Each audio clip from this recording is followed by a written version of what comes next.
Ladies and gentlemen, welcome to the International New Year Eve Gala Dinner. So among the guests was Dr. Law Tingwen, a highly skilled ophthalmic microsurgeon. She specialized in delicate eye surgeries that required exceptional precision and stable hand control. The event was attended by hundreds of guests including business leaders, professionals, and VIP invitees. Dr. Low attended as an invited guest and was seated in the VIP section. It feels strange to be on the other side of the hospital for once. No emergency calls, no surgeries tonight. Dr. Low, your profession must be very demanding. Yes, in microsurgery, even a millimeter of error can permanently affect a patient's vision. That is why precision is everything.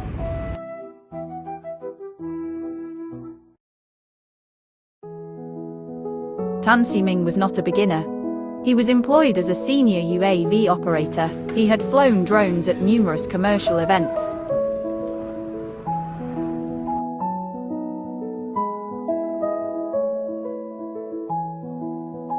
Si-ming, we want cinematic aerial shots, low at altitude, fast movement, dynamic footage over the crowd.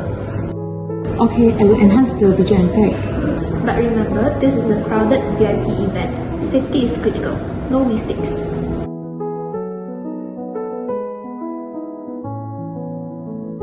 At this point, the drone was fully equipped with GPS stabilization system, altitude hold function, obstacle avoidance sensors. These systems are limiting my control, so if I disable them, I can get smoother and faster footage.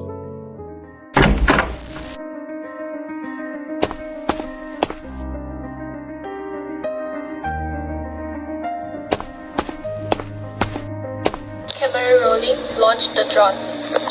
Drone is airborne, switching to sport mode. At this moment, Tan Si-ming deliberately disabled critical safety systems. Si-ming, we want cinematic aerial shots, low at altitude, fast movement, dynamic footage over the crowd. The drone was now entirely dependent on manual control.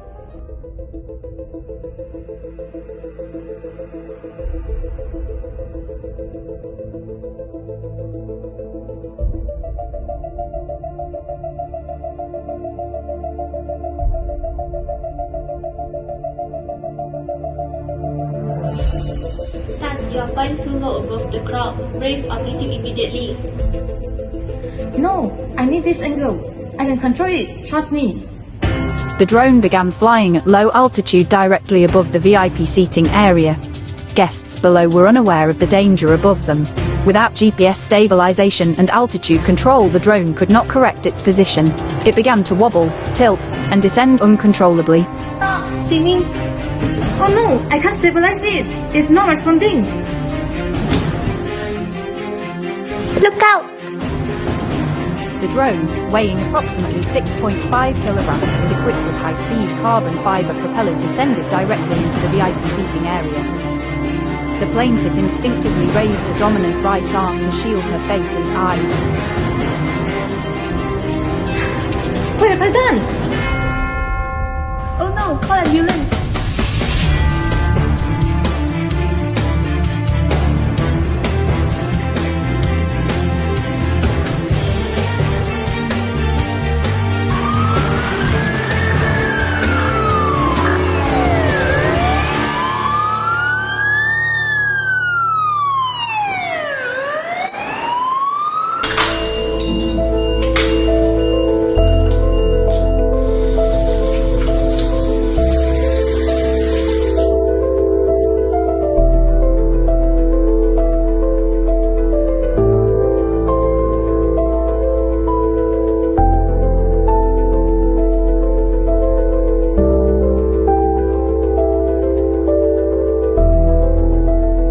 Severe traumatic injury to upper limb.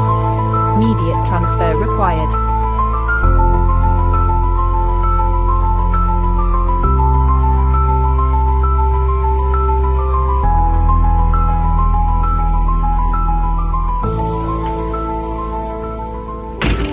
Doctor, how is she? She's stable, but her injuries are serious. Will she recover fully? At this stage, we cannot guarantee that. The nerve damage is extensive. But she's a surgeon. Her hand is a carrier. I understand, but we have tried our best.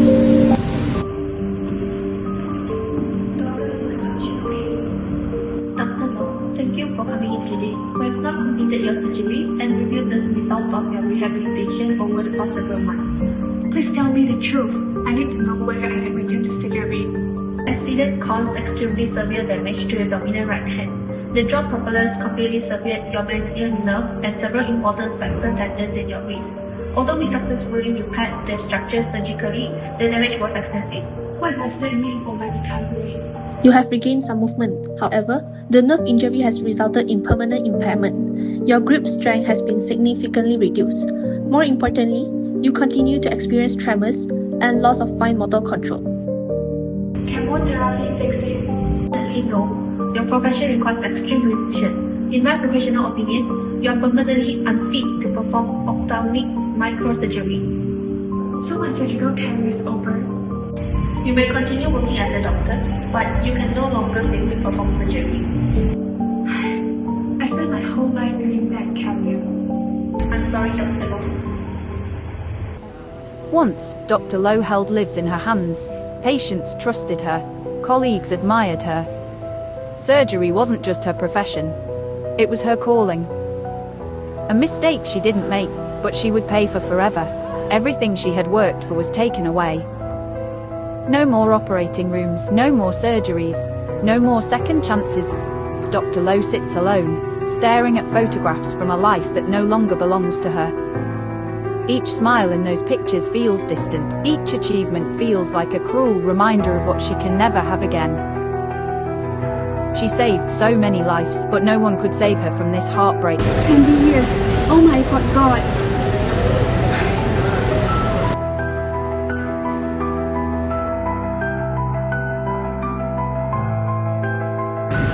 Why are you here? Leave me alone! Go away! I don't want to see you anymore! Dr. Low, I'm so sorry. I didn't mean to eat. You know, this hand is my whole profession. Now it's all gone. I'm so sorry.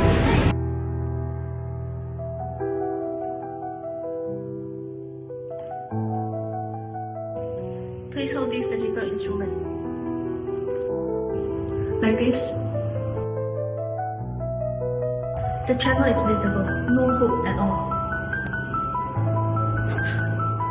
Everything is gone. I won't forgive her. I'll definitely sue her.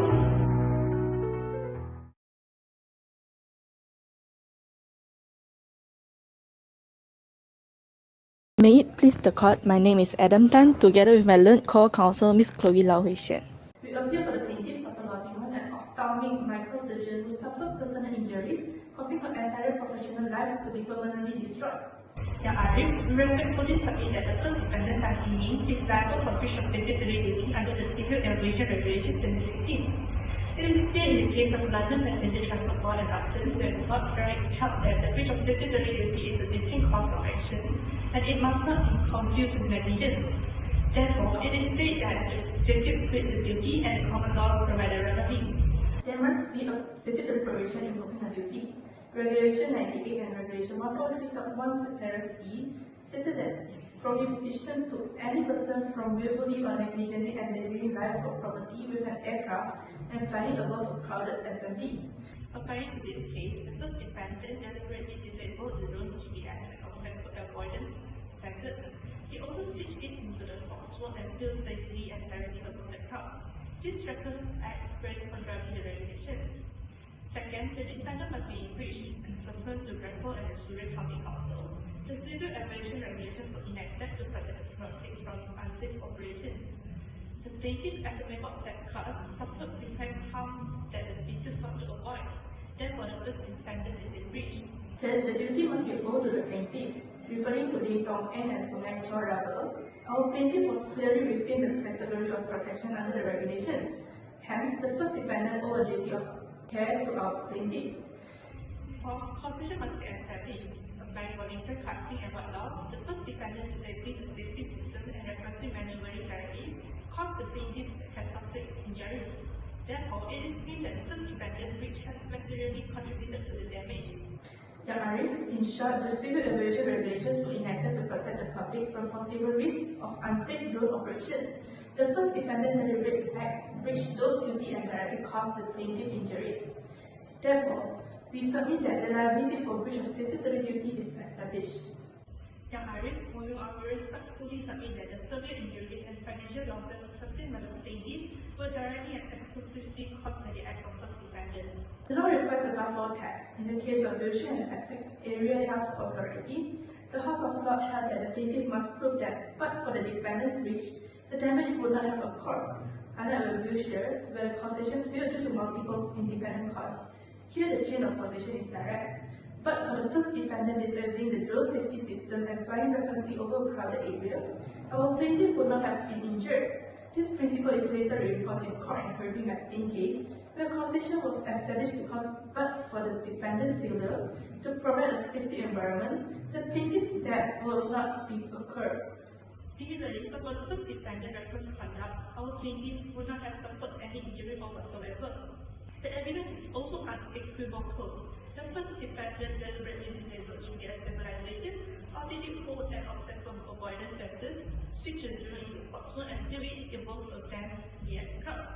This reckless violation of Regulation 98 and Regulation 143 sub 1 of the Civil Aviation Regulations 2016 directly caused the crash. Young Arif, the injuries were not only factually caused but also legally foreseeable. In the case of the wagon mount number 1, the Traffic Council held that the liability attached where the types of damages is reasonably foreseeable, even if the precise extent is not. This was later reaffirmed in that precise manner of the injury is irrelevant so long as the general type of harm is foreseeable. Apart here, while the first defendant may not have foreseen a transacted median nerve or circuit tendons, it was imminently foreseeable that disabling safety system and flying a 6.5 kg drone with exposed carbon fiber propellers over a crowd would cause serious physical injury. Further, in saying that current UBC, the court confirmed that the plaintiff's instinctive protective reactions does not break the chain of causation. Our plaintiff acts of raising her arms to strap her face was a neutral reflex, not a normal actus in the midst. The injuries flow directly. There are independent medical assessors confirming she is permanently unfit to perform surgery.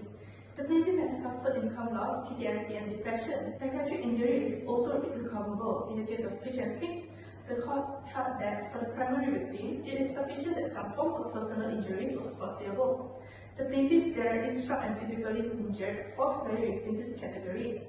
This principle traces back to Lilliot and White and Sutz. Finally, applying the HL score rule in Smith and Spring, the defendant must take the plaintiff as advisor. In multiple broadcasts, liability extended even when pre-existing psychiatric vulnerability worsened the reaction. Hence, the first defendant cannot argue that the severity of PTSD and depression was unforeseeable. Young Arif, now I'll pass it to my learned co-counsel. May I please query and ensure the learned co-counsel for plaintiff. Young Arif, we submit that the defendant's company is vicariously liable for the negligence act of his employee, the first defendant, committed in the course of employment. The principle well established. Vicarious liability arises where an employer is strictly responsible for torts committed for its employees. Three requirements must be satisfied. First, the tortfeasor must be an employee. In Secretary Insurance and NI Road Transport Board, the House of Lords held that an employer is liable for an unauthorized or careless act committed in the course of employment. Here, the first defendant performed aerial filming duties entrusted to him. His negligent disabling of safety systems through unauthorized remain within the scope of employment. Secondly, the employee must committed a tort. In Vista and Helsley Hall Limited, the liability was imposed where the wrongful conduct was closely connected to unemployment. So the first defendant disabled the GPS stabilizer and recklessly fly over a crowded assembly arises directly from his assigned functions and is not a random act, not one flowing from his duty. Third, the torts must be committed in the course of employment, applying the multi-factor test in Benny makes concrete evidence of pension. The first defendant was clearly an employee. The defendant entrusted him with a UAV operation, exercising control over his work, integrated him in a commercial activity. This is therefore fair and just to impose vicarious liability on the defendant. Young Arif, before turn to remedies, the plaintiff is entitled to general damages, special damages, interest under Section 11 of the Civil Law Act 1956, and the cause of indemnity basis. First, on general damages, in the case of So Cheng Lin and Dr. Kok Chong Sing, the Court of Appeal held that the insurance and the statutory benefits received by the plaintiff are irrelevant to the assessment of the damages. So in Livingston and Braidwood Coal Company, where the House of Lords confirmed that there is still an interim where the plaintiff must be restored to her pre-accident position. The plaintiff's circumstances are extraordinary. So at 32, she was a board-certified ophthalmic microsurgeon, where the complete transaction of her median nerve and her surgeon of her flexor tendon in abdominal wrist has been firmly extinguished her surgical career. Her PTSD, depression, permanent scarring, and total loss of surgical functions are all compensatable under the case of Page and Smith, as well as court and IBC vehicles warrant substantial general damages. Second, loss of future earning. The plaintiff earned 35,000 ringgit monthly pre-accident, reduced to 12,000 post-accident. So the annual applicant, which is 276,000 ringgit Malaysia, at the age of 32, statutory multiplier under Section 7, Sub 3, Romans 4 of the Civil Law Act is 14 years. This gives 276,000 ringgit Malaysia multiplied 14 years, which is 3,864,000 ringgit Malaysia. Bring Ibrahim bin Ismail and Hasna, the Parliament intended to remove the judicial discretion to reduce statutory multiplicants, no reduction shall be imposed. The special damages of 352,000 ringgit Malaysia, compromising occupational therapies, psychiatric treatment, loss of income to trial, ambulance, hospitalization, microsurgical, as well as medication costs, also be proven by documentary evidence. Fourth, interest pursuant to Section 11 of the Civil Law Act. On special damages, we requested for 4% per annum from the date of accident to judgment, and 8% per annum on the general damages from the date of writ to judgment. No interest is claimed on future claim. Finally, cause of indemnity basis, given that the defendant's reckless disabling of mandatory safety system in the violation of Regulation 98 and 143 sub 1. In conclusion, Young Arif, the plaintiff, prays for general damages, special damages, interest, cause on indemnity basis, and such further relief as this honorable court deems just. May I much oblige Young Arif.